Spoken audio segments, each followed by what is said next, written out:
ඔබට ජයග්‍රාහී දවසක් වේවා. අද මැයි මාස 23 වන සිකුරාදා.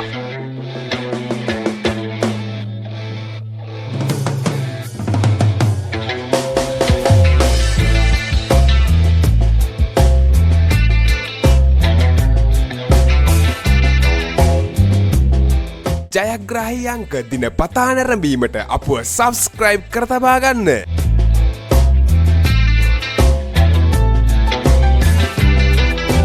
නිවැරදි ජයාංක, නිවැරදි ඉංග්‍රීසි අක්ෂරය, නිවැරදි සෙකන්ඩ් චාන්ස් ජයාංක ඔබට පහතින් දිස්සේ.